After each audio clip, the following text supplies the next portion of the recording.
نقصص عليك وما كان لرسول أن يأتي بآية إلا الرحيم. الحمد لله رب العالمين وبه نستعين على أمور الدنيا والدين والصلاة والسلام على أشرف الأنبياء والمرسلين. السلام عليكم ورحمة الله وبركاته. بعد التحية إن شاء الله تعالى سيدي بلنتو إنو أهيد محاضرة لباد الشيخ مصطفى حاجي إسماعيل وإنو سوجيدية يامانت إنو بحيسا هدو الله سبحانه وتعالى. ciwaanka muxaadaradana dadka waxaan malaynayaa inay ka wada dharagsan yihiin humuum almuslim. in sha allahu tacaala ciwaanka bixi doona sidaasuu noqon doonaa.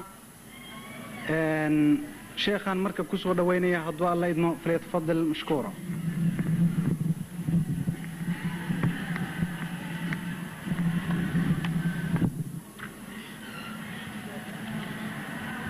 بسم الله الرحمن الرحيم. الحمد لله رب العالمين والعاقبة للمتقين ولا عدوان إلا على الظالمين وأشهد أن لا إله إلا الله وحده لا شريك له وأشهد أن محمدا عبده ورسوله اللهم صل وسلم وبارك عليه وبعد.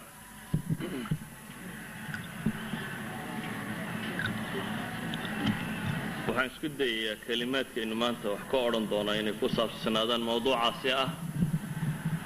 humuumta ama warwarka iyo waxyaabaha qofka muslimkaa maskaxdiisa mashquuliyaa waxay yihiin. maxaa looga baahan yahay qofka muslimkii inuu ku warwaro? hamiga laga rabo qofka muslimkii inuu xambaaraa waa maxay? himadiisu se intay leegtay ama hankiisu intuu leegi muxuu hiigsanayaa inuu maxay xaqiijiyo? al-asl waxaynu garanaynaa insaanku inuu sidiisa maskax ahaan maskaxda bini aadamku ma madhato, ma faaruqda, mar kasta waa mashquul, mar kasta waxbaa ka buuxa. laakiin waxaa kala gedisan waxa ka buuxa mar kasta insaanku wuu warwarsan yahay, laakiin waxaa kala gedisan wuxuu ku warwarayo. mar kasta insaanku wuu fakeraya, laakiin waxa kala gedisan waxa uu ku fakerayo. sidaa awgeed buu nebigu salawaatu ullaahi wasalaamu calayh xadiidku imaamu abi daawuud uu warinayay bukhaarina fi ladab almufrad uu ku soo saaray, sheekh ilalbani raxmatullaahi calayhina uu saxiixadiisa ku tasxiixinayo. waa kii nebigu ku tilmaamaya axabu alasmaa'i ila allah, magacyada xagga alle subxaana wa tacaala loogu jeceliyay inuu yahay cabdullah iyo cabduraxmaan. wuxuu kaloo nebigu yidhi wa asdaquha, kuwa ugu run sheega badan leh. qof bini aadama haddii magac loo bixinayo magaca ku dhabta ah ee ficilkiisa iyo maskaxdiisa ka muuqan karaa inuu yahay maxay? xaaris iyo hammaan buu nebigu ku tilmaamay. xaaris mid shaqaynaya oo faacila oo wax samaynaya, iyo mid hami badan ayuu nebigu ku sheegay salawaatu ullaahi wasalaamu calayh. insaanku markaa waa mahmuum fii aktari axwaali. malaa waxaa la odhan karaa maskaxdiisu hadday nasato armay intuu hurdo nasataa, hadday riyo ka badbaadayana. haddii kale waxaynu odhanaynaa inta ugu badan le maskaxdiisu waa mahmuum, waxuunbaa mashquuliya.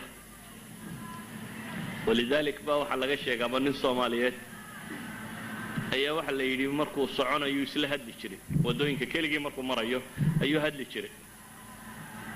kadib baa waxaa lagu yidhi aw jaamacow maxaad iskula hadashaaba layidhi markaad keligaa waddooyinka marayso?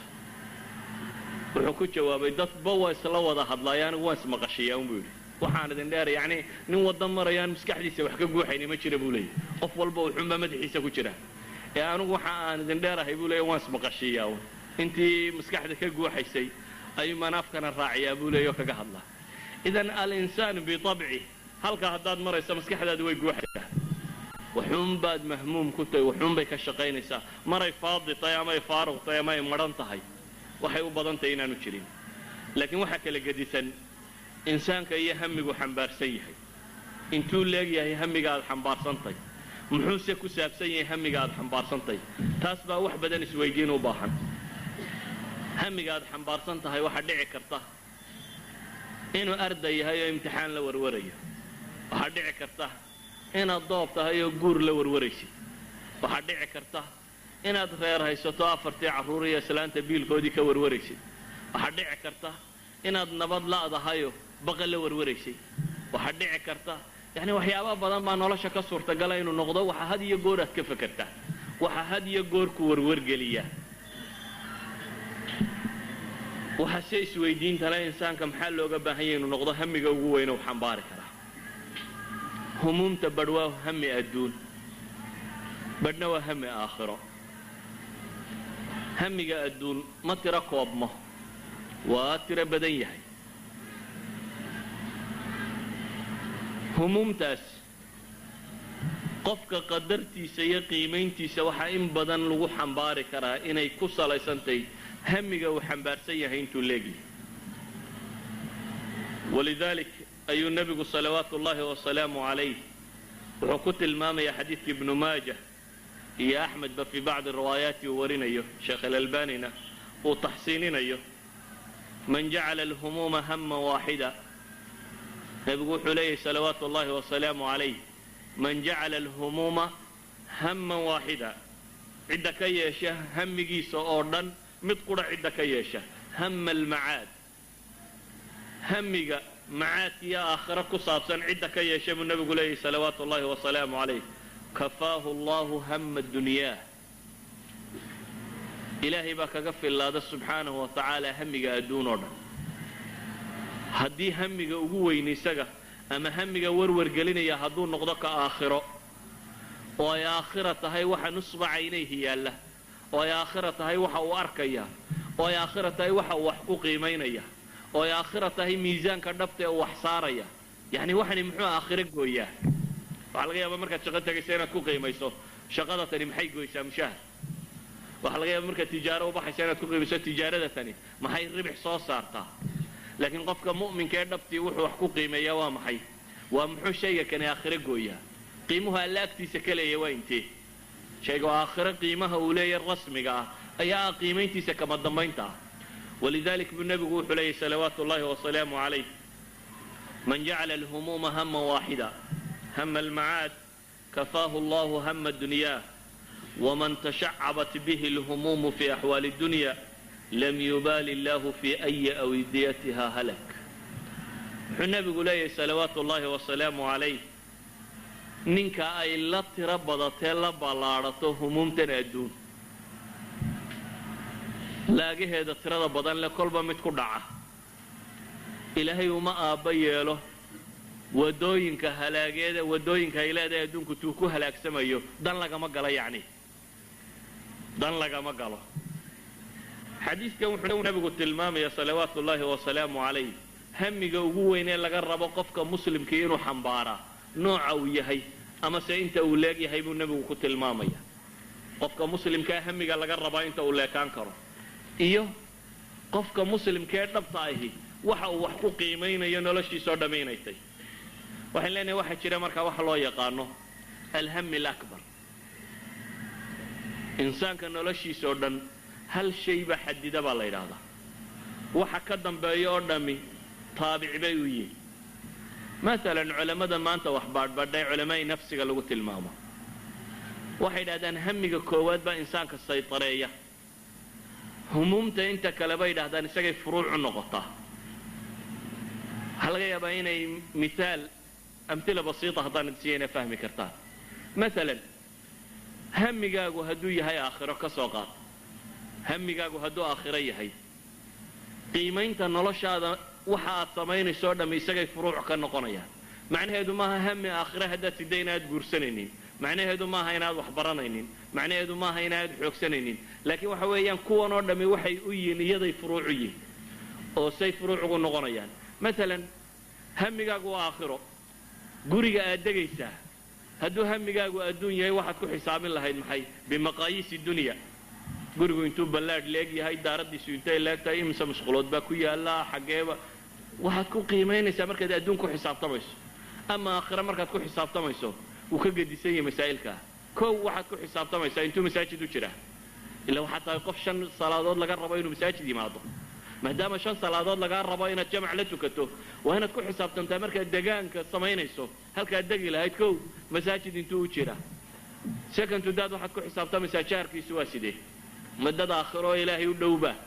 mise waa dad fasaada waxaad ku xisaabtamaysaa carruurta iyo deegaankaasi tarbiyadoodu sayiin ilmahaygu haddaan la dhex dego muxuu soo baxaya noocuu ekaanaya waxaad ku xisaabtamaysaa yacni gurigii aad degi lahayd wuxuu kuugu qiimaysan yahay ugu horeeya mawaasiintii aakhire aad sidatay idan waxaa laga yaabaa inaad kala doorato laba guroo midna yaro cidhiidhiyo midna waasic iyo hoo fiican iyo inaad ka fiican degi weydo sababta aad u degi weydayna inuu yahay maxay mawaasiintii kale aakhire aad wax ku qiimaynaysa baa kan kuu door bidan idan waxaan leenahay insaanku hal hami masal hamigaagu hadduu aakhiro yahay guurdoon baatay laakiin waxaad isweydiinaysaa gabadha aakhiro kuu kaalmaysaa waa tee gabadhu waxay isweydiinaysaa nin aakhiro kuu gargaari kara oo ariiqa aad ku socoto kuugu gargaari kara waa kee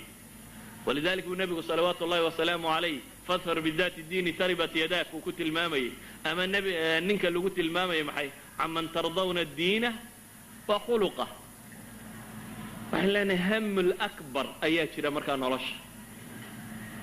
hamil akbar hadduu adduunkaa noqdo jabtay maalintaasaad jabtay waxaad ka garan kartaa xadiidkii tirmidi iyo imaam النasaa'i ba soo saarayeen fi camal اlyawmi wاllayla nabigu salawaatu ullahi wasalaamu calayhi uu ku tilmaamayay xadiidkii macruufka ahaa walaa tajcal الdunya akbara hamina walaa mablaga cilmina nabigu salawaatu ullahi wasalaamu calayh xadiidkaasi waxa uu tilmaamayay inuu ku ducaysanayo mid ducadiisa ay ka mid ahay waa xadiidkii dheeray allahuma aqsim min khashyatika ma taxulu bihi baynana wa bayna macaasika soo bilaabmayay walaa tajcal الdunya akbara hamina ilaahu adduunka ha ka dhigin buu nebi maxamed leeyahay salawaatu ullahi wasalaamu calayh hamigayga ka ugu weyn ha ka dhigin adduunku yuu noqonin akbara hamina waayo akbar hamak ama hamigaaga ugu weyne waa ka noloshaadao dhan saytareeya ee noloshaada inta kale oo dhammi markaas ay farac ka tahay saa daraaddeed buu nebigu salawaatu ullahi wasalaamu calayh ka ducaysanayaa inuu hamigiisu noqdo maxay hami adduun inuu noqdo xadiidkaynu soo marray kalena uu ku tilmaamayay ninka humuumtiisa aakhira isugu geeya in adduunka humuumteeda alla uu ka kaafinayo laakiin ninka aakhiro humuumteeda ilaaba ee adduunka humuumtiisa isugu geeya inuu nooc kale isaguna soo baxayo waxaan leenahay marka waxaynu u baahanay inaynu nafta dib u xisaabinno waa maxay shaygayna warwargeliya shayga markaad suuqa maraysa aad ka warwartaa muxuu yihi markaad guriga tagtee seexanaysa habeenkii waxa maskaxdaada ku bataa muxuu yihi riyooyinkaagu maxay u badan yihin xataa riyadii saxaabadii nebiga waxaad ka dareemaysaa wixii u badnaan jiray masalan waxaynu aragnay axaadiista nebiga salawaatu ullahi wasalaamu calayh subaxii markay soo kacaan salaada subax dabadeed ayuu odhan jiray ma yaa idinka mid ee ru'yo arkay buu nebigu odhan jiray saxaabada waar yaa idinka mid ee riyo arkay haddaad akhrido riyooyinkay nebiga u sheegi jireen salawaatu ullahi wasalaamu calayh waxaad dareemaysaa in inta ugu badani dacwo iyo diintan iyo jihaadkeeda iyo baabkan u ku saabsanaayeen ka'annamaa riyadoodu ay cayn ka ahayd waxaad ka dareemi kartaa hamigoodu xataa aadaan inuu keenay yani xadiidka aadaanka sheegaya muxuu saxaabigi lahaa waxaan nebigu salawaatu ullahi wasalaamu calayh markuu yidhi dadka maxaynu ugu yeedhnaa waata yidhahdeen aan naaquus sheegno aan kan ugu yeedhno aan sida tan yeelno qolaba wax u tilmaamtay qola tidhahdaan bahlu afufniyo carowgu afufniyo wax sheega wixii la wada sheegoo dhan nebigu wuu diiday salawaatu ullahi wasalaamu calayh saxaabigii wuxuu tilmaamay inuu baxay isagoo mahmuuma oo ka warwarayay nebiga salawaatu ullahi wasalaamu calayh qadiyadiisa si sidii xal loogu heli lahaa dabeetana waa kii subaxii dambe intuu yimi yidhi xalayto mid yima ii yimi ilaahay rasuulkiisiiyow oo aadaankan buu ii sheegay allahu akbar allahu akbar xataa waxaynu odhan karnaa aadaankaynu hadda haynaa waa min humuumi lmuslimiin dadkii diintan u warwarayey ee warwarku ka hayay ayaa ilaahay subxaanahu wa tacaala futuuxaadka riyadooda ku siiyey ka mid noqotay inay noqdaan aadaan inay la yimaadaan waxay sheegaysaa taasi dadka kani waxa warwargelin jiray waxay ahaayeen shayga maskaxdooda ka guuxayay waxau ahaa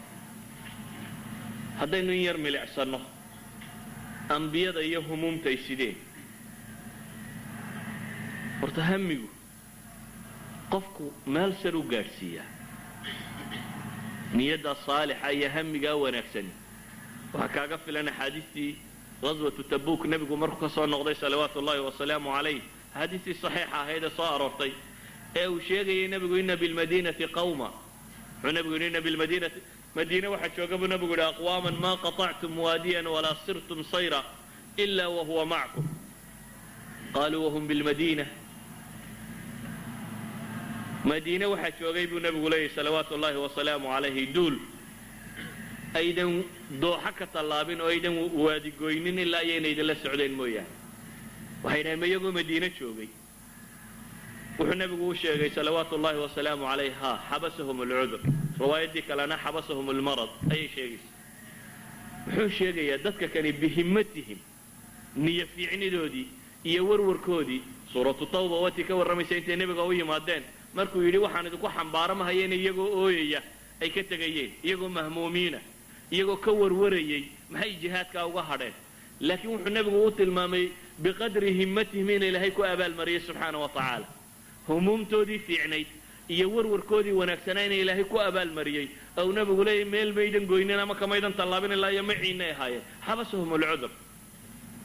waayo riwaayadda kalaa tilmaamaysa ilaa ashrakuukum fi ljri buu nebigu yidhi ajarkay idinla wadaagayeen idan insaanku waa biqadri himmati hadday himadaadu soo yaraato oo dabeetana waxa ku warwargeliyaa inuu noqdo 4 carruur iyo hooyadood halkaad dhigi lahayd iyo beriska cuni lahaayeen habeenkaaga iyo maalintaaduba ay ku baxdo un islaantii 4 carruur ahayd saad beris u siin lahayd habeenkaaga iyo maalmahaaguba ay ku dhammaadeen diinaar iyo dirham saad u ururin lahayd adoo og inuu nebigu leeyahay tacisa cabdu dirham wa diinaar tacisa cabdu alkhatiifa adigoo og inuu nebigu leeyahay salawaatu ullahi wasalaamu calayh adigoo og hamigaagoo dhamme hadduu ku koobnaado iyadoo weliba aanay ahayn meel buuxsanta maantoo dhan baad saacado dheeraada shaqaynaysaa lacag badan oo dheeraadaad soo shaqaynaysaa lacag dheeraada markaad timaado maxaa isbedela insaanka jeebkiisa iyo bixintiisu way wada socotaa ma dhergo dabeetan maadaama jeebkaaga wixii soo gala iyo baahidaadu ay wada socoto maalinta wax ku kordhaan gaadhaa kordhaya maalinta wax ku kordhaan islaamtu sariirta way bedelaysaa maalinta wax ku kordhaan guriga fadhigiisaa la bedelaya daahyadaa la bedelaya cimrigaagu daah bedelidii buu ku dhammaanaya saad u wado daaha iyo kijadaas iyo intaa un saad u kala bedelayso cimrigaagu intaas ugu dhammaanaya waayo waxani way isbedelayaanu daahyadaad shalay ku qanacsaneed adiga reerku berri ku qanci maysaan kuraasidaa ku qanacsaneed ku qanci maysaan gaadhigaad shalay ku qanacsaneed ku qanci maysid dakhliga iyo expensivisku waa wax wada socda basharkuna ma dhergo baahiduna isma taagto waa non stop hami adduun haddaad ku dawaqdo markaasi waad ku jiri uun saaad ugu jirtana naftaa kaaga baxaysa laakiin ambiyadu waxay sideen hami kaa ka gedisan waxay sideen hami ummadeed umma ama bashar dhan sidii loo badbaadin lahaa hami abay xambaarsanaayeen waxay xambaarsanaayeen dadka muslimiinta ee ducafada iyo dhibaatadu haysata iyo masaakiinta iyo dadka liita sidii loo badbaadin lahaa sidii loo quudin lahaa sidii wax loo siin lahaa yani hami family iyo reer iyagoo aan reera ka madhnayn nebi moxamed salawaatu ullaahi wasalaamu calayh 9 guri buu aabba iyo oday u ahaa oo isaga biil iyo nafaqaba ka sugayey laakiin inuu 9 guri biil iyo nafaqa ka sugaan may hilmaansiinin marnaba inuu ummad u fakero inuu ummad u warwaro inuu ummad ka warwaro walidaalika waxaad ka garan karaysaa ambiyada siduu qur-aanku uga warramayo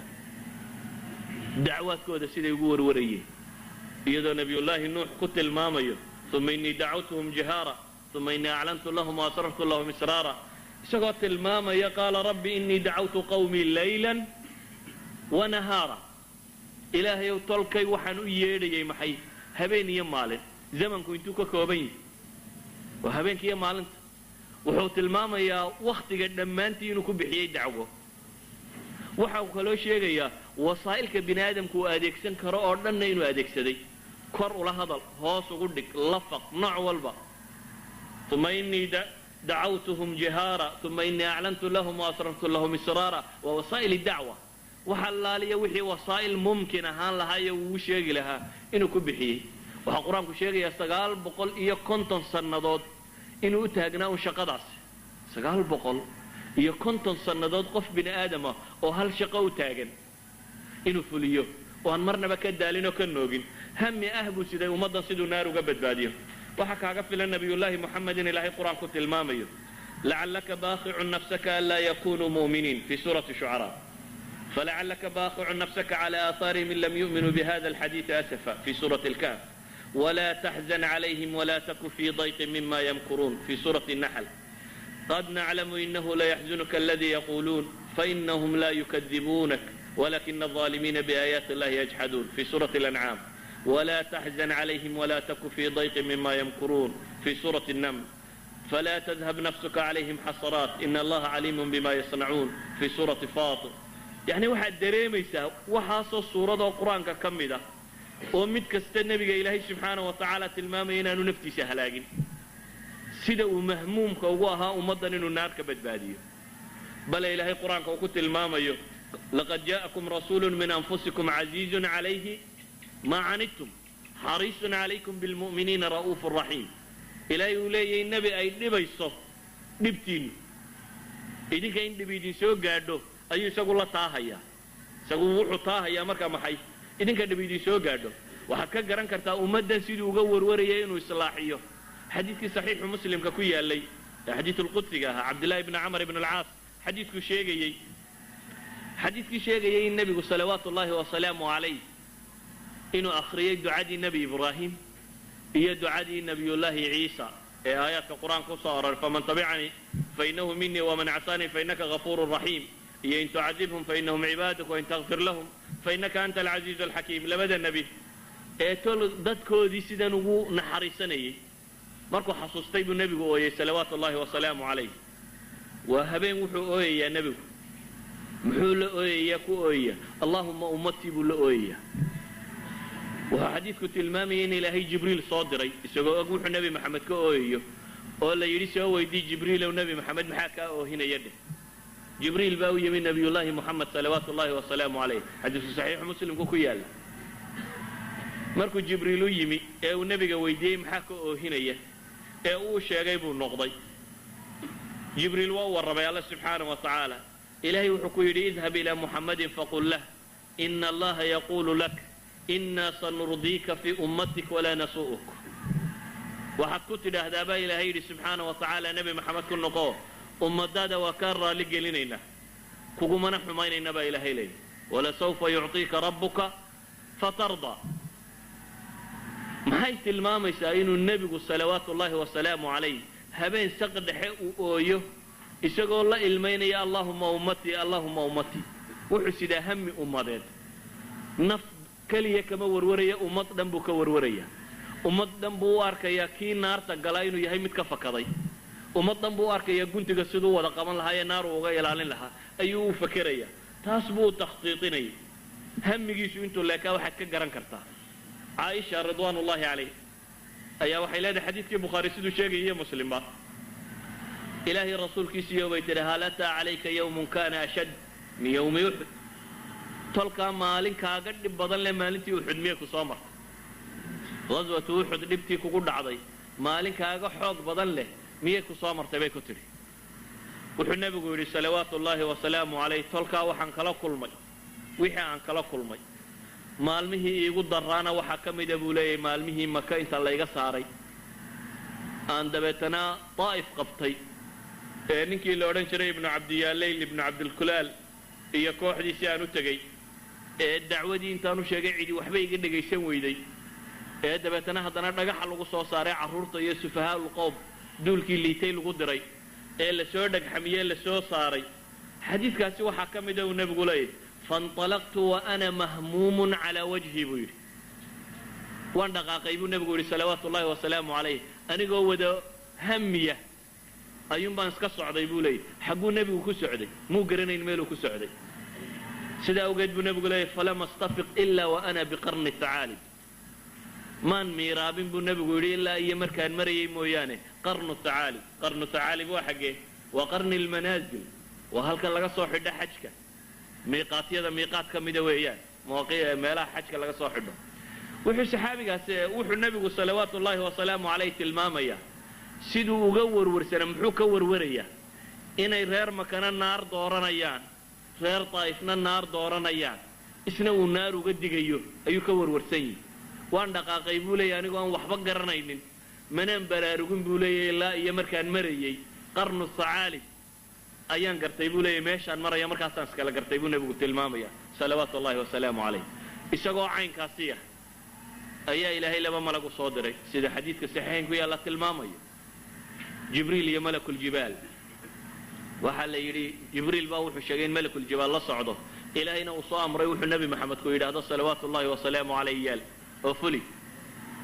malakuljibaal wuxuu yidhi akhshabeenka labada buurood ee maka hareeraha ka xiga haddaad tidhaahdo ku dabool waa ku daboolaya muxuu markana nebigu yidhi basiis min alamal fii qadiyati dacwa buu wali qabaa muuquusan isma dhiibin isagoo aan cidna hayn oo sidaa loo soo galay ayuu haddana rajo qabaa uu isleeyay weli waxbaad bedeli karaysaa walidaalika buu wuxuu leeyahy weli waxaan ka rajo qabaa dhabarradooda in ilaahay iga siiyo kuwa alla caabuda oo aanu shirki yeelin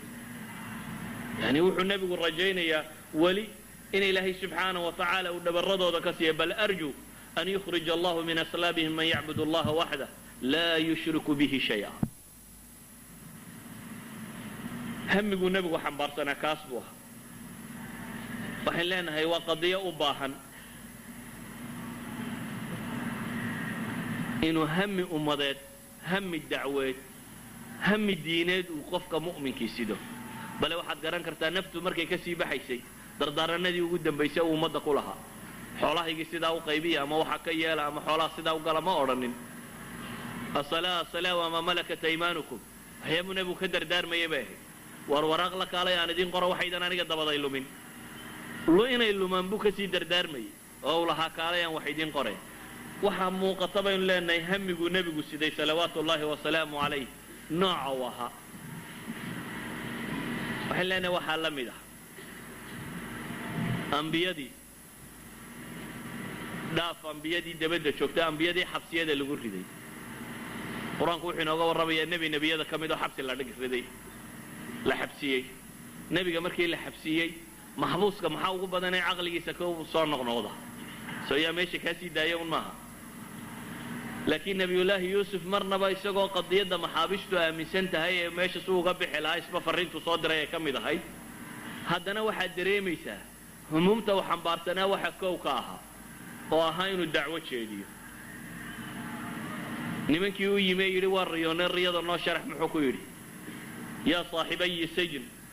aarbaabun mutafariquuna khayr am illaahu alwaaxid alqahaar am illaah alwaaxid alqahaar furso wuxuu helay in su'aal la weydiiyo u su'aal ka jawaabi karaa imisaa qof su'aalku weydiiyo aad dabata diin u sheegto qof dantiisa kuugu yimi oo su'aalku weydiiyey yacni nebiyullaahi yuusuf wuxuu isku dayayaa bimujarad inuu helay jaanisa nimankan in war dhex mari karo inuu isna dantiisa guto oo ah inta aanu ka jawaabin wixii ay iyagu rabeen inuu hamigu xambaarsanaa uu u dhiibo horta markaasuu wuxuu ku bilaabay inuu yidhaahdo war ma ilaaha xaqaa in la caabudaabaa roon mise rabbiyaal tiro badan iyo waxaan kale a caabudaysaan iyomaa roon dacwadiisii markuu dhiibtay kadib ayuu ama axadukumaa bilaabay inuu sharxo masaladii loogu yimi iyo labadii qadiyadood inuu u fasiro markaasuu u bilaabay waxaan leenahay hamigu siday baa ahaa inuu diintan dad gaadhsiiyo inuu aakhiro mujtamac badbaadin karo inuu dad wax u tari karayo insaanku waxaan leenahay waa biqadri himmati haddii insaanka hamigiisu uu soo gaabto oo marka horeba gomadaada wax ka durugsan aanad arki karaynin waxaad bedeli kartaana intan gomadaaduunbay ku sugantay hadduu qofku marka horeba hami weyn xambaarsan yahay markaasuu isku dayguna imanaya walidaalik ayaa waxaa aad u habboon inuu qofka mu'minkii in badan baadho naftiisa iyo waxa uu rabo inuu xambaaraa waxay tahay waxaa aad u habboon inuu qofku in badan eego insaanku waxa uu ku warwaro had iyo goor wuu gaadhaa laakiin waxaa kala gedisan waxa uu ku warwarayaa meel soka ah wax cunun haddaad ku warwarto dee cunno waad soo helaysa shaqo uun soo hel haddaad ku warwarto shaqo waad soo helaysa walidaalik baa waxay sheegaan asheekh maxamed alxasaan baa wuxuu sheegaa qisay soo arooriyaan ay yidhahdaan waxa isu yimi bay yidhahdaan cabdillaahi ibnu cumar ibnu alkhataab iyo muscab ibnu zubayr iyo curwata ibnu zubayr iyo cabdilmalik ibnu lmarwaan ayaa kacbada isugu wada yimi baa la yidhi dabeetana muscab baa wuxuu yidhi tamanow waar bal tamaniya nin walowba maxaad jecesha inaad hesho muscab baa ku yidhi ibda anta bay yidhahdeen yaa muscab adigu iska bilow bal adigu taabiciinta ahaa ee noolaa wuxuu leeyahay markaa muscab anigu waxaan ku warwarayaa waxa hamigaygu yahay buu yidhi labadaa habloodna inaan isu keeno guursado ciraaqna in waali la iga dhiga buu yidhi ciraaqna inaan barasaabka haysta gabarnarka ciraaq ka taliyana inaan noqdo saasaa isku dayayaa buu yidhi baa yidhahay waxaa la yidhi cabdilmelik ow adigana cabdilmelik wuxuu yidhi baa la yidhi anigu waxaan ku haminayaa inaan muslimiinta oo dhan khaliif u noqdo waxaa la yidhi ninkii kale curwata bnu zubayr ayaa la yidhi adiguna curwana wuxuu yidhi aniguna waxaan ku haminayaa inaan faqiih noqdo xadiidka nebiga laga xambaaro salawaatu ullaahi wasalaamu calayh cabdilaaha doorkiisa yimi cabdilaahi ibnu cumar bay yidhahdeen cabdilaahi adna isagu rijaalkii saxaabadaee nebigu soo saaray buu ahay an akuuna min ahli ljanna buu isagu ku koobsaday aniga warwarkaygu waxa weeyaan buu yidhi inaan ahlu jannaa ka mid noqdo in sha allahu cabdillaahina jannada waa u rajaynaynaa saddexda nina kaleba intay sheegteen way noqdeen saddexda nina kaleba muscab waa ciraaq waaligiisii macruufka ahaa ee la yaqaanay sukayna iyo caaishabana uu guursaday labada habloodbana waa guursaday meeshana isagaa maamulay curwata bnu zubayr waa ardaygii waxa cilmiga ugu badan la caaisha ka soo xambaaray habaryartii caaisha ridwaan ullaahi calayha waa faqiih ka mida fuqahadii muslimiinta ugu waaweynay curwata bnu zubayr muxadisiinta waaweyn ka mid ah cabdilmelik ibnu marwaanna waa wada taqaaninda inuu isna ahaa maxay khaliifat lmuslimiin waxay dhahaen insaanku wuxuu ku hamiye ku warwaro wuu gaadhaa laakiin hadduu hamigaagu marka horeba meel kooban yahay halkaa dhaafi mayside ila marka horead soo qabsatay meel gaaban inaad ku warwarto waxay sheegaan saaxibu safwati safwa ayaa wuxuu soo arooriyey isna cumar baa la yidhi iyadoo saxaaba la joogto cumar wuxuu yidhi tamanow baa la yidhi waar bal warwara hadda nin walowba bal hami nin raggii ka mida baa wuxuu yidhi atamana low ana hada daari mamlu'a dahaba unfiqhu fii sabiili illahi caza wajal waxaan ku warwari lahaa buu yidhi daarta tan oo xoolo dahab intay noqoto aan ilaahay dartii u bixiyo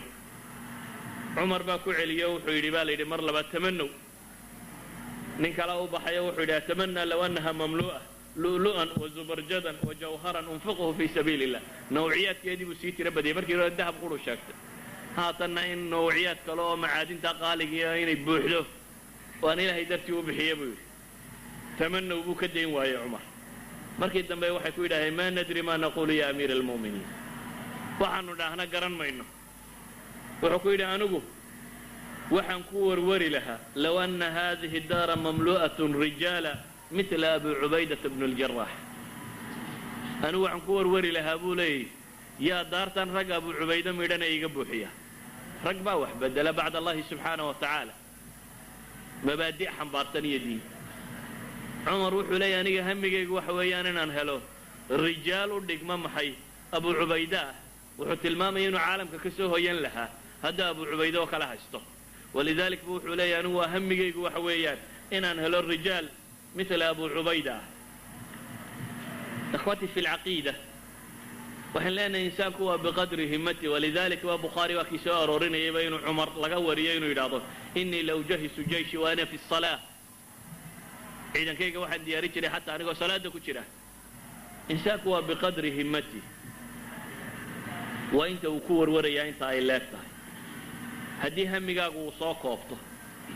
oo uu noqdo hami adduun keliya waxba ma soo saaraysa cidda laakiin hamiga weyn sidaa waxbay soo saaraysaa ayi fannin min alfunuun haata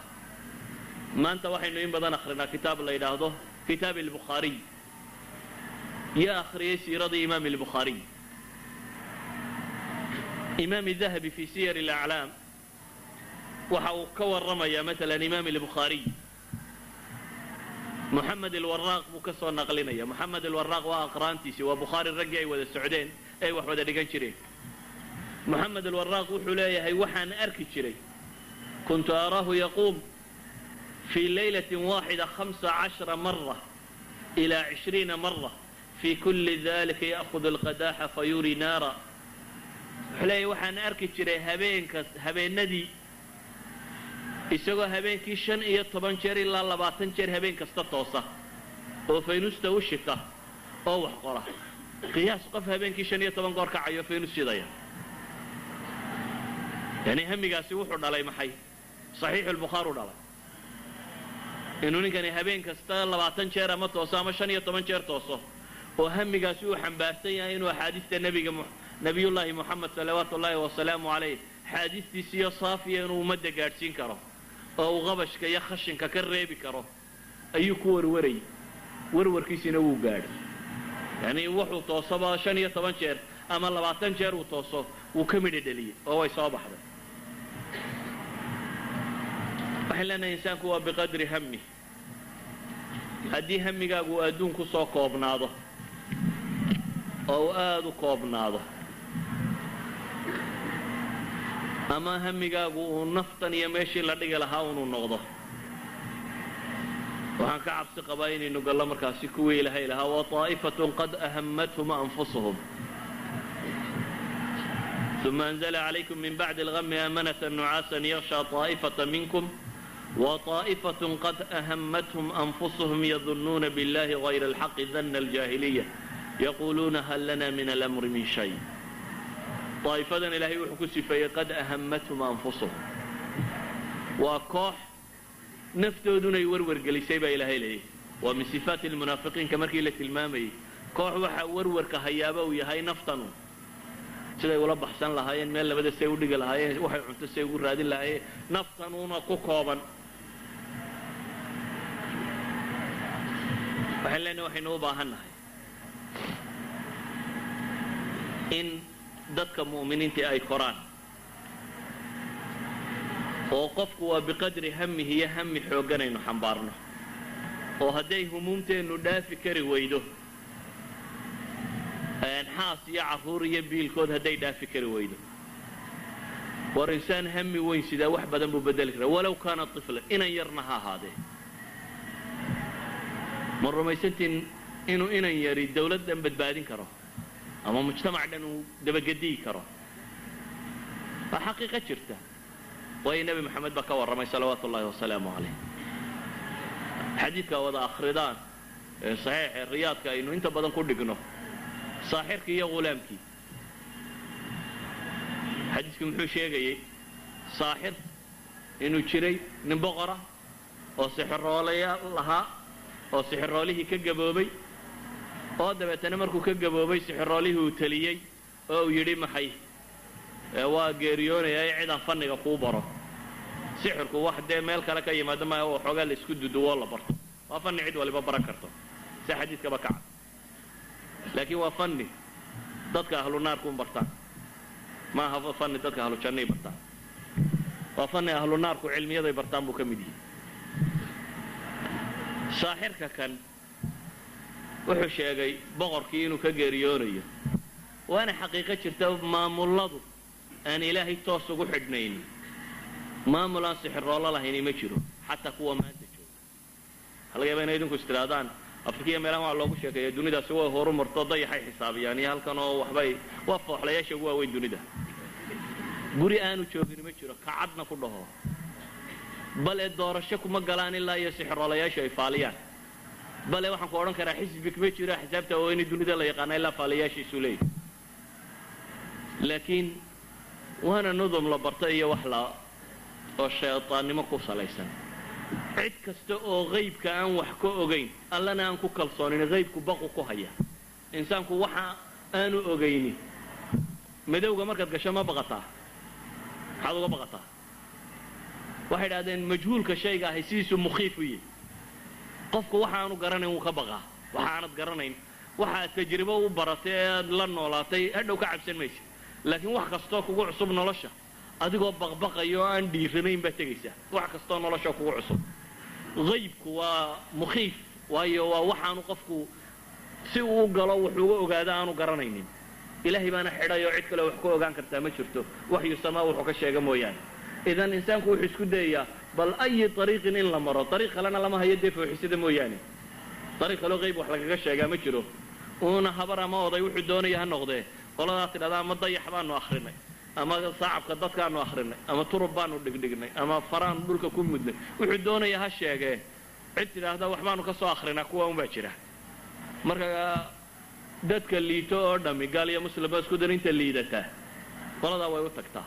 nebi maxamedna waa ka yidhi salaadaba la iskama aqbalay ka fogaada saaxirkani wuxuu sheeganayaa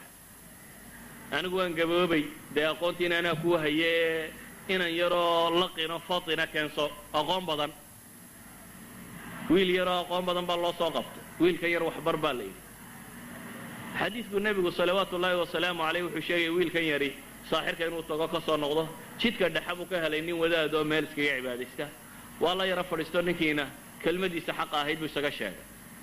wiilkii marna kanbuu la sii fadhiistaa marna ka kale xadiidka waa ka ku arkayseen inuu wiilka la garaacay oo sixrooluhuna uu dilo reerkuna uu dilo wadaadkii markuu u sheegay uu yidhi marka adiga wax kaa yara dhegaysta xaggana waa layga dilay xaggana waa layga dilayna waa ka yidhi markaad xagga ku maqantayna waxaad tidhaahdaa qoladan baa i habsaamisay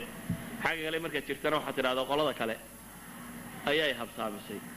wiilkii sidii buu iskaga waday wixii buu iska dhegaysanayay waxaad kaloo meesha ka arkaysaa xaqa iyo baatilka si siman haddii loo soo bandhigo laakiin mid aan qofka lagu tarqiinin fitrada saliimkii inay xaqa raacdo waayo ilmahan yar baatilkana khabiir baa u dhigayey xaqana wadaad baa isna u dhigayey laba ninoo nin waliba wixiisa yaqaan baa nin waliba wixiisa dhigayey hal qofoo qurana waa loo wada dhigayey qofkan un baana kaana u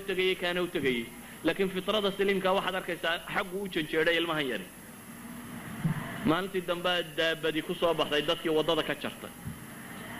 neef waxaan filaya riwaayadda imaamu axmed waxay sheegaysaa inuu yahay libaax mise imaamu tirmidi rtiisa ahayd adigu riwaayadka qaarna waxay sheegaya daabatun fadiicatun cadiima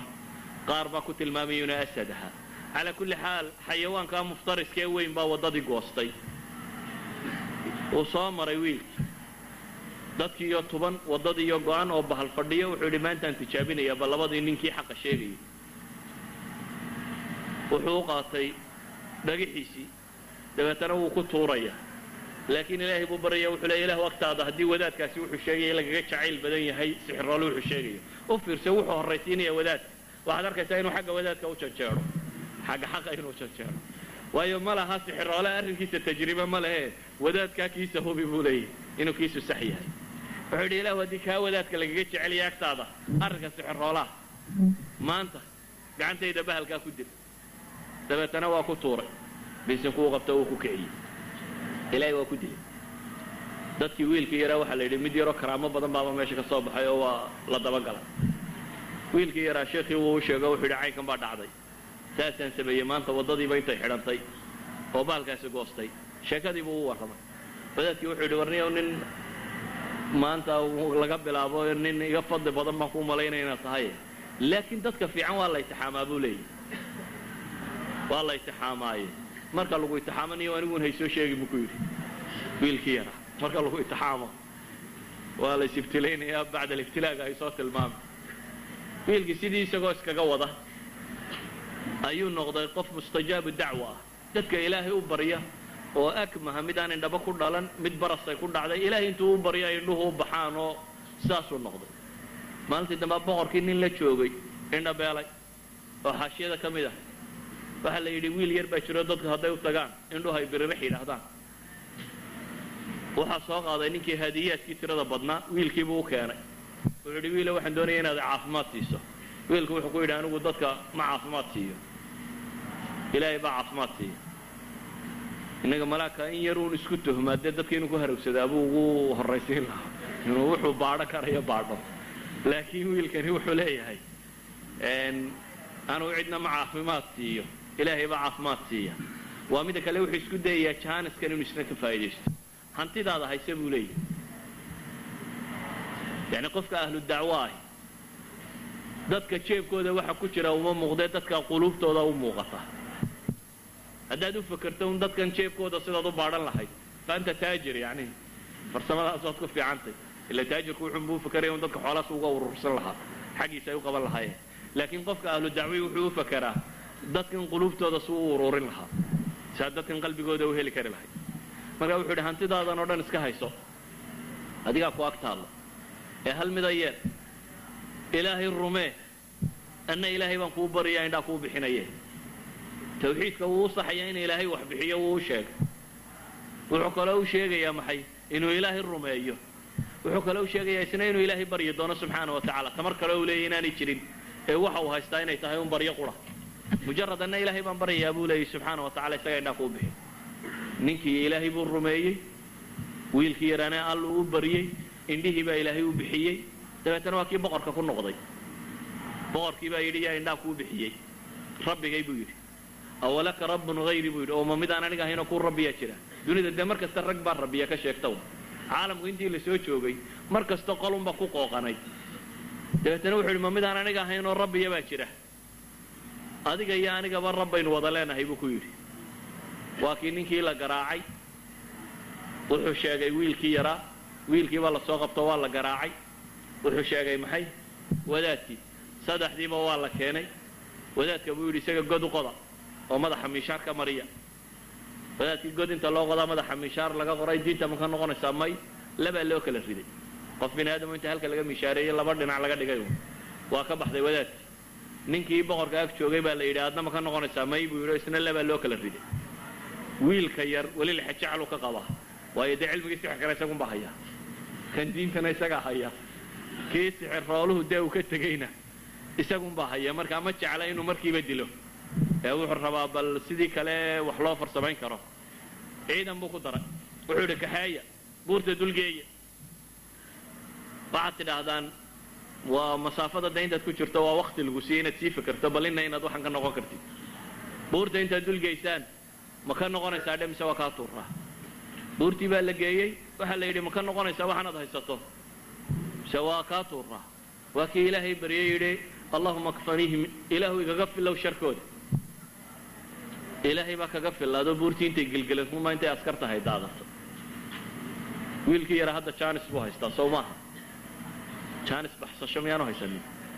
oo haystaa muxuu baxsan waaye yani waxay ahayd haddii uu hamigu sidaa naftiisa hadday tay jaaniskii wuu hayaa intii la socotay ilaahay waa halaaga xaggan uu ku socdana boqorkii baa weli jira iyo qoomkiisii uun dee dubur buu hawd ka xuli kari lahaa uu iska tegi kari lahaa laakiin muu tegina uu soo noqday boqorkiibuu haddana u yimi wuxuu yidhi ciidankii aan kugu dareemeeyo ilaahay baa igaga filaaday buu yidhi doonuu rara buu yidhi oo ninkan badda ha la geeyey badda ha lagu tuuro doontii baa la raray baddaa la geeyey waar ma iska daynaysa mise waa kaa tuuraa baa la yidhi ilaahay oo igaga filow buu yidhi doontii waa gelgelantoo intii kala qubatay isagaa alla ku soo reebay waa soo noqdoo meeshii buu yimi markuu meeshii yimi muu baxsanin haddana isma odhan doon dhan baad haysataa ee keligaa ayaa iska tageen boqorkiibuu dib ugu tegey wiilkani hami ka weyn buu sidaa nafta wuxuu rabaa nafta tan inuu ilaahay dartii u dhiibo iyadoo rakhiisaa inay iska dhimato laakiin tolkii inuu badbaadiyaa buu rabaa mujtamaciisii inuu badbaadiyo ayuu doonayay walidaalika buu boqorkii ku soo noqday boqorkii waa kii u tilmaamay yidhi wari dili kari mayside ma kuu sheegaa si aad ii dili karto isagii baa sheegaya sida loo dilayo sharax buu yidhi qaansadayda intaad la soo kacdo oo halkan leeb kala soo baxda buu yidhi kanaanadayda gammuunka iyo qaansada intaad isku xidho bismi illaahi dheh ama bismika allaahuma ilaahay magaciisa u qabo dabeetana halkaa igaga tooga buu yidhi markaa umaad ii dili kartaa boqorkii sidii buu yaa ilaahay bisinkiisu u qabtay meeshii baa lagu xidhay waa ku dhacday wiilkii yaraa siibuu ku shahiidoobay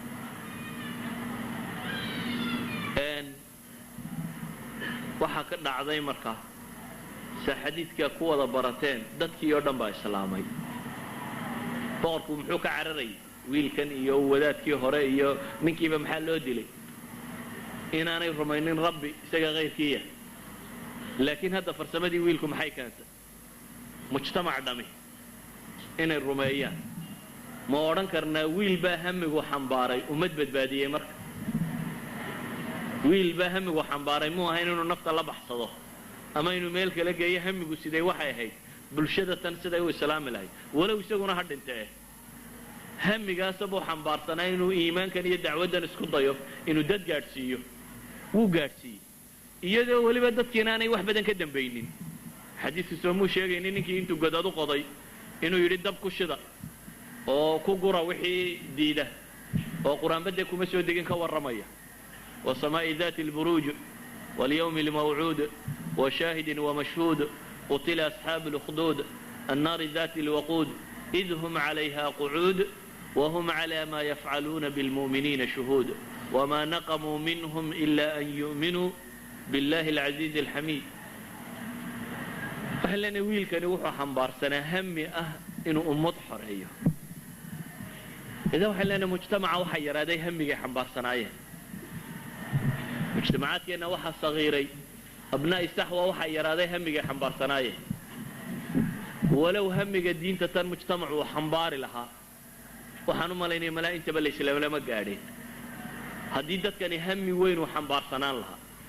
inuu ku wada xaqiiqo ba qasab maaha yani humumtaasi dhammaanteed inaad wada gaadha qasab maaha waayo quraan nabigu salawaatullaahi wasalaamu alayhi wuxuu inoo sheegay aakhiro anbiyatimi iyagoo aan waxba wadan ama mid wata ama laba wata ama saddex wata hamigana xambaarsanaa laakiin anbiyadii ka dambeysay ku guuleysatay noloshu waa taxane taariikhdu waa isdaba taalla هلنا قفك مؤمن كهدو همي وين حنبارسين همي أمضات ما أنت هتاد حنبارسين تقول بغدش الساد وبدبادي الساد صومالي ساد وبدبادي الساد مسلم كعالم ككنا الساد وبدبادي الساد بدبادين كرئيس إلهي بأنا أقول طلق لين وبشر وحبد باديه إلهي بأنا أقول طلق لين بشر كمؤمن كاهي إلهي طريقي سهدو قاطين بني آدم كوكو بدباده إنه هي الكيس يسقون أي ماضه لكن dadka marka hamigoodu soo wada yaraaday ee wadaad iyo caalim iyo mid wax garanaya ba afar caruur iyo islaan meel la dhigaba la waayay ee dadka oo dhamay luqmatul aish ka warwaray ijtimaaco dhamay luqmatul aish waagu markuu bariyo waxa laga yaabaa nin kasto inaga mid inta shira uu galo ee uu bariis u gala iyo intuu ilaahay dartii u gala inay badantay markasta intuu bariiska u galo kaanama waqtiyadan dabaabad soranayso haddaad aragto shan nin oo abnaay saxwo oo meel ku wada hadlaya kulli shirkad bay sameynayaan bad soranayso يعني همومتي كلا يراتي أي هموم التجارة ما يبقى بدن ولذلك هذا تقدر وده ملف كسكه هي وقت لازم ملاون مسألة تجارية شرته إخواتي في العقيدة ضدكم مركو إنت نكير أبناء السحوة أي سكة هم جوينا يوم حبي حقيقين شرين وحن حصوصته في السبعينات وشوغان رقي الدعوة ودي شرينا iyadoo dhalinyaradu markay isu timaado lagu xisaabtamo toddobaadkan iyadoo la isweydiiyo shirka yar usbuuc la isugu yimaado war toddobaadkan hebel oo imsan bad masaajidka keenta la isweydiin jir imsa salaad ku soo xidha imkan waxa laga yaabaa noloshaada inaad qof suuqa intaad ka keentay keenin mid masaajidka sii joogo inaad wuxuu kordhisay mooyaane mid masaajidka sii joogayo daawalba inuu xaq ka haystay inaad wuxuu sii kordhisay mooyaane inaad wali intaad qof suuqa ka soo qabatayba ilaahay khayr ka siiyay nimanka tabliiqa oo baabari makaanka waxa qof intay suuqa ka soo qabtaan la warkaalay tuko oo halkan ba khayr ugu hayay ka dhageyso yani hambiga dadka yaraaday hada kun qof baa laga yaabaa in meelaha nimka inta fadfadhiday inta dhageysanaysaatay kun qof haday caawa ku dhaqaaqdo xamar waa inuu ku xisaabtano hal sano imsa masaajid keeni kartaa shaqo kale aydan qaban هل سنة مسقف بقى صلاة وهجاجين كرتانية عقيدة دي إن التوحيد كانوا صحده إلهنا وكحد ما ونمسقف هذا السماين كرتان وحين قلنا هيدا أسبوع مركز نرجع هين مدون كان والله بيا كنت ويك سنة والله بيا كنت أسبوع سنة كستلا بيا كنت بات كيني ساكات كين تينا لأن ويك مقدم بيا سنة كوبيا كنت بوكينيا كي كنت بينا إلا ويك مقدم بيا كنت بوكينيا بل ترى أسكت فواي مسا حمر انت شوكتا انت ناكو فلان هل سنة سلا دقوة برا هل سنة مساجد ولا قلان لكن واقور ما واقورت هم جسيدو واقورت يقوب يسين أن أركو قف مسلمة صلاة الله واقورت يقوب يسين أن أركو قف مسلمة معصية كتيرة واقورت يقوب يسين أن أركو قف مسلمة ودين لانو دمانية واقورت يقوب يسين أن أركو أدقو إلهي كتاب كيس دمانتي قيبسا يمنا فاتحة الليلة وصلاة وانا كاصحيني هذا ركتو يسوي سلبة تكو صلاة دينك أسيح ويلي أدنى صدم بعد حنبارتن تحت دين تنا مسؤولية بكا سهرا هي هموم باينك سهرا وحين لا نحي هذه أي نكون تلقلنا إنه دوني دم واجهنا وواجه كرينا هذا نكون تلقلنا هم الدين تنا إنه حنبارنا وحنباركنا هذا نكون تلقلنا إنه نقال السماين والسماين كرينا هذا نكون تلقلنا إنه الدولة لسنا ودي سكرنا لكن حويان هم إنه سيدنا ينتويه همجة هدات سيدواد وادي كرتا وانا السماين كرتا بشر باطي إنسان إلهي أبورتي حقنا قلت المامي عقلنا له waxa dunida lagu leeyahay rag baa dayax tagay iyo nin baa dhulka galo badda hoostiisa wax ka soo saaray waa bashar kula mid ah mucjisaad meeshan ma jiraan yani dadka ducafada loo waxyoodaa rag baa horumar wax la yidhaha ma jiro waa rag baa tashaday wax la yidhahdaa jira waad horumari kartaa waxaad doontaad ka samayn kartaa misaal basiit aan idin siiyo abnaa'i saxwa nin ka mid oo muslim oo injineer aan kula kulmay Sweden wadanadan reer galbeedka wadan ka mid ah waa nin tajribeeyay waxyaabaha kan waxa afkiisa iga tilmaamo uu leeyahay oo aan wigeeyay workshopkiisa aan soo arkay ma jirta buu leeyahay warshad caalamka ku taala maanta wax soo saarta oo isha lay saaro ilaa iyo waan sameynaya laakiin waxa la leeyahay buu leeyahay ummadii rabtay waxa kan laabkiisaan tagay iyagoo yaalla kuwii isagu gacantiisa ku sameeyay waa inaan Soomaaliyeedna markaas wuxuu igu yiri Mustafa gaala meel ma jirtee cid iskarowday weydu igu yiri warshadaha horumaray kan baa horumaray hal wiil baa samayn kara yani maxaan tilmaamaya dad ambition laan jirin dad doonis laan jirin dad wax doonaya oo raba waxan inay gaadhaan waxan inuu hiigsado qofka raba waxan inuu gaadho uu gaadhaya ha dheeraata ha dhawaato waqtigu intuu doonaya ha qaato waad gaadhaysaa waxaad u guntato aad ilaahina u tala saarato rumaysantayna alle subxaanahu wa ta'ala ilaahina ku hoojin maayo ilaahay isaga ballan qaaday inaanu qofka muuminka hoojin waxa ma hoojiya alle subxaanahu wa ta'ala haddii hamigaagu uu dhab yahay طريقة مريسانا وطريق طاعة الله كسوغنتا يهي وحقيقة بيا هميغاس لكن وحل لا مجتمعي هميغا كان حنبار لها اخوتي في العقيدة إن هذا الكيد يكون بضية مرة لكن وحا عن ربائنا إذن تصيه والحوق إني بالي تسوى إلهي القرآن كما يقول يا أيها الذين آمنوا اتقوا الله ولتنظر نفس ما قدمت لغد واتقوا الله إن الله خبير بما تعملون ولا تكونوا كالذين نسوا الله فأنساهم أنفسهم هل نقولنا بقى إلهي كالذين نسوا الله كويا الله إلا بي فأنساهم أنفسهم إلهي نفتو ذيل عالم الإسلام ما أنت عيدك من رقبنا دوني وي سهرق بالو وي أينك وحل إذا عدش يري صوما هو تربض التانية هلك باكسي بعيسا ما أنت أنا مثلا فوكسك وجودا بيام رايكن كواي قرين gaar ahaan taliskoodu qoray gaar ahaan xisbiga maanta maamula uu qoray gaar ahaan kuwii madaxnimada isu soo sharaxay uu qoray mesela shantii nin madaxnimada ku bareetamayay xisbiga Mareykanka Republicanka shantii nin madaxnimada ku bareetamayay waxa kamid ah wariyay caanka ahaan jiray la yiraahdo maxay Mark Buchanan waa nin laba jeer isu soo sharaxay madaxweynenimada Mareykanka saddex madaxweynena la taliyo ahaan jiray 2002 book buu soo saaray la yiraahdo The Death of the West waxa la yiraahdaa geeridii ninka cad ayaa buugga la yiraahdaa waa nin waa raa'idul qawmi la yakdib sahanku been ma sheego reer miyiga dad sahan darataan intuu ku soo noqdo miyuu ku odhanay meel lama degaa intuu soo maro roob ayaa la kala taga raa'idu la yakdib sahanku been ma sheego waa nin tolkii u sahan tago wax tilmaamaya oo le mustaqbal bayno ma soo socdo waxa uu ka fikirayaana waxa weeyaan haweenteeni ma rabto inay wax dhasho dhasheenina wuu sii yaraanaya laba kasto oo ninka cadi buu yiri meelaha qaarkood 1.2 labadii bedeli laha xataa ma sameynayaan buu leeyahay waa zero growth population maaha ee waxa weeyaan almost waa death buu leeyahay chapterska buugga haddaad akhrido waad ka naxaysaa mesela waxa kamid ah cinwaan la yiraahdo maxay xayawaanada si dabar go'ayo cinwaan ka dhigay waa ninka cad buu ku leeyahay xayawaanada u baahan dunida in la ilaaliyo si dabar go'ayo ka waramaya waa waytimaanka wuxuu ka waramaya yani qadaayaad aad u waxaan uga jeedaa dunida cid aan mushkilad haysan ma jirto laakiin caalam islaami rag isaga haysta taariikhaha yani ihsaayaadiyada ugu dambeeyay waxay tilmaamayaan 2 bilyan inay cagacagaynayaan inkastoo been loo sheego la yiraahdo bilyan iyo 3 iyo meelaha saatiin 2 bilyan inay cagacagaynayaan iyagoo inta cagacagaynaya oo dhulka ugu ballaaran la dunida degan oo ay yiraahdaan taaqa shamsiya cadceedda dhulka ugu badan waa energy ugu wanaagsan cadceed iyo dunida la haysto waxa dunida quudiya rag 3 bilood wax beerta soo Yurub lama yiraahdo dunida kaalmeynaysa waxba la beero la siinaya 3 bilood baa wax la beeraa adna 12 bilood baad wax beeran kartaa iyo hadana waa lagu quudiyaa walu fiirso nin 3 bilood wax beerta ayaa wuxuu wax siinayaa nin 12 bilood baa wax beeran kara hamigay sidaan ba kala gedisan caalamul-islaami dhulka ugu fiicana wax ka baxana cadceed labu haystaa bale ilaahay wuxuu dhigay taaqadii dunida enerjigii dunida oo dhan inta caalamul-islaami hoos yaal buu yaallaa shidaalka inta khaliij ku jirta mooyaane inta kalena intuu raashiya ka kacay hoos taalla shanta dawladooda yarna uu ka kacay caalamka waxa bitrool yaallaba muslimka gunti cagihiisa hoos yaalla waxa macaadin taalla inta ugu badan iyaga cagahooday ku jirtaa wax ka maqani ma jiro ilaa iyo maxay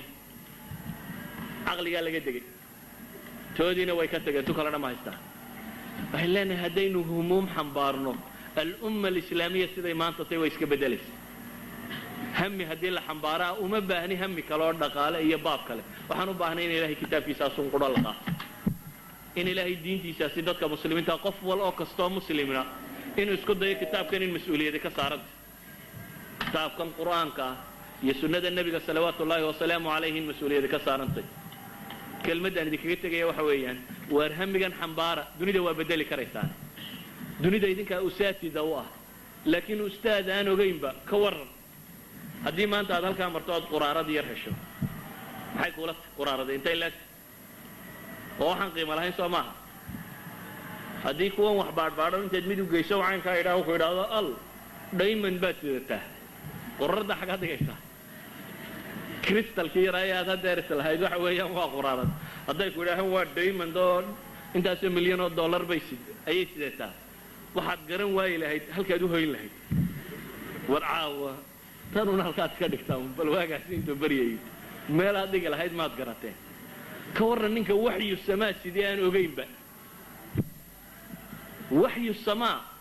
cilmi aan gafba ku jirinba uu haystaa maba ogaba nin meel madow socduu ku leeyahay aan ku dabagalo nin meel madow gudaya ayuu leeyahay aan ku dabagalo oo uu himbiriirsanaya maxaa ku daba dhigay adaaba waxyu samaa sidee raggii waxyu samaa siday maxay lahaayeen ربعي بن عامر محو رستم كلها غزوة القادسية مركا يدعضي دقال كاسي اللي يسكو هيي او رستم يري وربا لمن كان مسلمات وحا صو صاري انا من تالتي قودية عقل قودة كان يسيو فكريات بل عيدي صدر ابوي سعد بن ابي وقاص واحد من 10 المبشرين بعيدك وقاميني وحدوتك سدح سحابي بكل بمدو درا كيكو هذا اللو درا ووتقي isagoo warmihiisi iyo wixiisiiba sita waxay yidhaahdeen warmaha iyo hubka loolama galo madaxdayada hubka dhigo madaxdiinu iyada ay yeedhatay buu hadday leeyahay doonay iska noqonaya hubkaygaan iska dhigi maayo waxa la yidhi soo qaado maayo isagii baa loo tegay ninkii caynkaas u sheegaya baa la yidhi anigoo haddaan maca hubkayga laysii deyna waa iska tegaya soo daaya buu yidhi maca hubkiisa fars yaroo gaaban buu wataa la yidhi uu iska soo qadiifado iyo de ninkan wuxuu rabaa inuu muujiyo dawladnimadiisu intay laagtay bannaano dhan buu qadiifada dhigtay sariirtii boqortooyadana wuu saaran yahay qadiifadihii buu iskala soo barkin yaroo halkan la dhigo waran ayuu ku xidhay baa la yidhi faraskiisii isagoo warankiisa iskala tukubayuu u gala wuxuu weydiiyey maxaa idin soo saaray waddankii yacni haddii idinka keentay gaajo iyo xoolo iyo waxaan anaa idin siinaya yacni xoola buu leeyahay carrigiinni ku noqda wuxuu yidhi ilaahay baa na soo saaray allahu ibtacasana ilaahay baa na soo saaray muxuu sheegtay ilaahay baa na soo saaro wuxuu noo soo saaray buu leeyahay inaanu ka saarno dadka ay addoonsadaan oo ilaahay dadka addoommo uga wada dhigno waxaan u soo baxnay buu leeyahay dadka inaanu ka saarno dunida cidhiidhigeeda oo aanu ballaceeda geyno bal labada nin hadda u kala fiirsay adduun waxay kala haystaan ninna faras yaroo gaaban buu ka wataa iyo laba waran ninna carri buu gogoladay laakiin ninkan faraska yar fuushan baa wuxuu leeyahay dunida cidhiidhigeedaan kaa saaraya oo waxaan ku geynayaa maxay ilaa sicatiha waxaan kaloo soo baxay buu leeyahay inaan idinka saarno diimaha haysataan dulmigooda oo aanu idin saarna cadliga islaamka iyo cadl yani waa nin ustaad isku kalsoon waa professor u arkaya inuu yahay rasuul ilaahay rasuulkiisii xaggiisa laga soo diray oo umamka xil ka saaran yahay oo raba ummadahan habeenka gudaya inuu habeennimada ka saaro maadaama uu boos ka rumaysay inuu taagan yahay wuxuu arkaa dadkan inay masaakiin yihiin waayo waxaa ka maqan hadyiga ilaahay adna adigoo hadyiga ilaahay sidaad soo aragtaa inaad tahay maxay qof u baahan mujtamaca caalamiga iyo maxay yidhaahdeen maanta yani tacaabirta cusube la sheego world communityga maxaa la sheegaa mujtamaca dunida hana soo gaadho iyo mujtamaca dunida waxaan qabanaya ay mujtamac duni ahlu kufri baad u yeedhaysaa adigoo islaam sida adoo islaam sidaad waxba qabsan kari lahayd oo cid kale daba socota kelmadda waxaan ku soo koobaya ikhwati fi lcaqiida anuu idin malihi war cid baa idiin maqan iyo xoolaa idinka maqan xoola idinkama maqna hub idinkama maqna waxba idinkama maqna wartalaa idinka maqan iyo raganimo waxaa idinka maqan hami waxaa idinka maqan qalbigiina kan inaad dib u xisaabisaan oo agarataan waxaana xambaarsantiin inuu yahay waxyigii ilaahay ugu talagalay in dunidan lagu hagaajiyo waxyigii dunidan oo dhan loogu talagalaa sidaanay wax bixiya idinkaa wax laydinka sugayahay cid waxaa ka sugina ninka la sugaya waa adiga laakiin haddii adigii lagu sugaya adna aad cid kale sii sugto markaasay ummaddu jabto dunidu waxay dulmiga gashay ee faraacinadu u hoggaamisay waxa loo waayay ciddii hoggaamin lahayd ahlu xaq ahayd waxaan kelmadda ku soo koobayaa markaasi ilaahay ha laga cabsado oo ilaahay ha la xasuusto isagana ha la tala saarto wallahu aclam billahi tawfiiq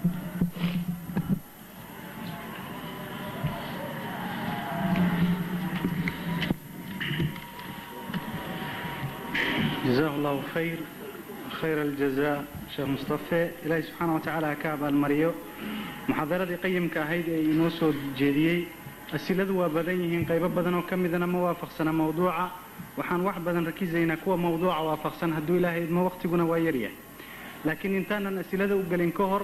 وحان شيقينا إن شاء الله تعالى شيخو محاضرة يقلي دونا جمعها هدو الله يدمو وحي كدعيسا أفريكان فيلج way ka dhacaysaa cinwaankeeduna wuxuu noqon doonaa biidn illaahi tacaala alcadaala yuu noqon doonaa cinwaankeeduna hadduu alla idmo subxaana wa tacaala kadib su-aasha koobaad waxay noo noqonaysaa hadduu alla idmo sheekh humuumtayadu waa runtii dhinacyo badan marka laga fiiriyo way iska badan tahay laakiin waxaan aad u haminaynaa in dadku ay badbaadaan oo dacwadii kor loo qaado jihaadkii la soo celiyo khilaafadii islaamkana ay soo baxdo taa iman mayso ilaa dadku ay iskaalmaystaan oo tashadaan sidaad adigu sheegtay sidee marka taa lagu helayaa lama haye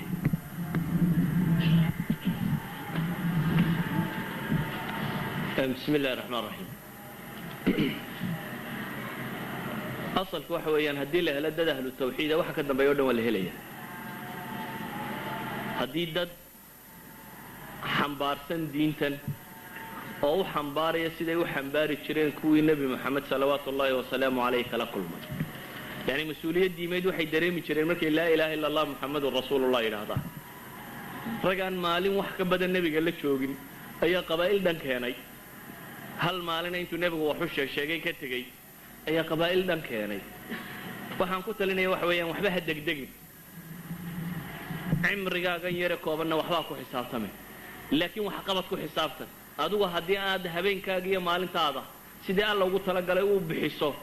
ma fogaanayaan wax fogay ma jiraan haddii aad rabto in wax dhashaan waa laba faaktarun bay ku xidhantah waxay ku xidhan tahay waxaad bixinaysaa siduu sax u yahay iyo juhdiga aad gelinaysaa inta uu yahay haddii juhdiguna uu bato wuxuuna uu saxnimadiisii yahay waxa kaloo dhan waa la gaadhaya haddii laakiin aad laba cashana intaad waddo afarta dambana aad tidhaa dee wadna waxba ka soo bixi waaye ama 5 casho intaad waddo aad tidhaa dadkana waa iska dhega adagiina aniga iyo 10 kalaa dadkaba la kacayno madaxa ku qaadayna labada midna kuu socon mayso waxaana kuu sheegaya ummaddani waa muslimiin laakiin waxay leeyihiin wax si dhaba wax ugu sheega kelmadeennu weli waxay ku koobantay intii cilmiga hore u lahayd waa kaase intaan la hadlayo wuxuun baan u malaynaya intuu kutubta akhri jirtay inay tahay intayna hor fadhida weli bulshadii xamar joogtay may gaadhin kelmadeennu inaan dadkii muslimkii aan la rabnay wax kelmadeenni weli may gaadhin taan anigu leeyahay taa idinku leediinba intii wax loo akhriyi jiruun bay gaadhaysaa kelmaddu maalintay dadkaa gaadho maalintaasaad rag haysataa maalintaasaad xoog haysataa gaal iyo cid walba maanta waad ka dhici kartaa laakiin intaa faraa lagugu tirinayo ee cidda ku tirinaysaana ay tahay tolkaa weliba cid ma haysatid idan waxaan idin leeyahay war dadkan waa dhawiye dadka gaadha wallahu aclam جزاه الله خير سؤاشا تانو حigta haduu ilaahay idmo waxay noqonaysaa marka la yiraahdo wax badan waxa la qabto oo dadka muslimiinta ah isku tashadeen oo waxa qabteen waxa la soo dedejiyaa qoos waxa la tilmaamaa wax badan inaan lahayn dhaqaale wax badan inaan lahayn rakawaadiro hawsha qabta wax badan waxa la tilmaamaa inuu cilmigu yar yahay taa marka ma jirta oo ma kamid tahay caqabaadka hortaagan muslimiintu inay isku tashadaan oo horay u socdaan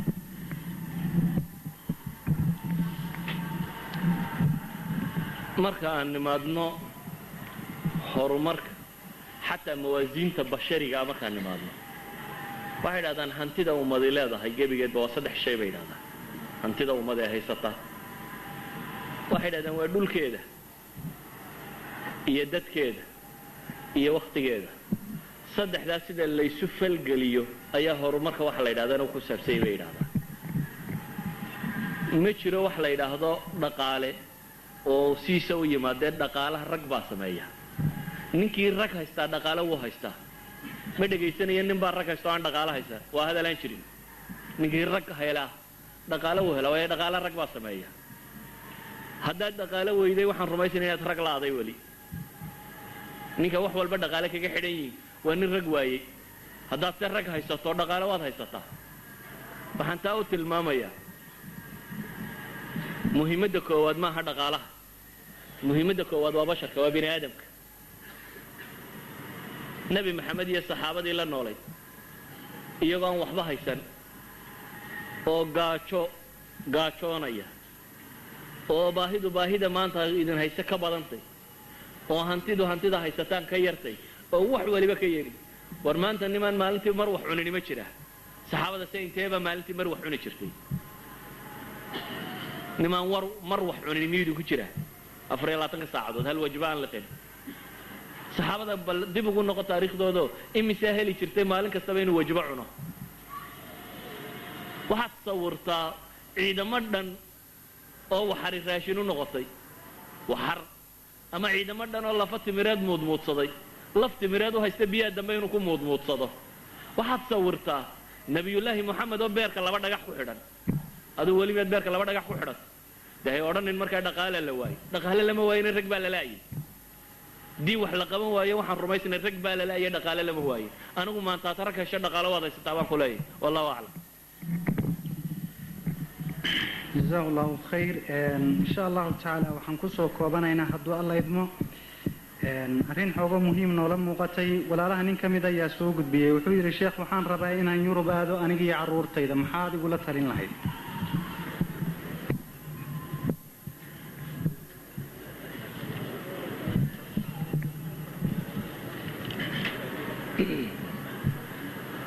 كلا تلين ما يور باسكو سينيا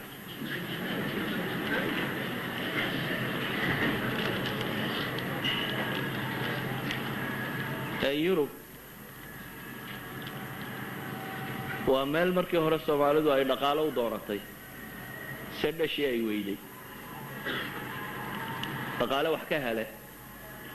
laakiin dadkay wateen bay waayeen dadda ay adna waad suwaayeen hadad muddo sii joogto si kalena aanu tilmaamo waa meel halis ah oo halis ku ah dadnimadaada iyo diintaada maxaan u leeyahay halis ah waxaad u tagi doontaa ummad adigu aatay ninka madooba la cunsureeyo adigu aatay ninka dhaqaalaha ugu yareen la liido waa ummad maada wax lagu qiimeeyo qofkaan shaqeynay yani uu dadka dhintuu ka mid yahay qof walba inta jeefkiisa ku jira dadnimadiisu leefta adna waxaad ka mid tahay dadka ugu hanti yar leh qof la liida baad waa ummad aad ka dhaqan iyo diin gadisanti oo waxaad haysato dhan cagsigeeda haystaa uu ka gadisan yahay wax kasta waad ku soo xiiqaysaa misaalo basiitaan ku siinaya مثلا meel fa ku geyn maayaba systemka waxbarashada ee meesha ka jira carruurta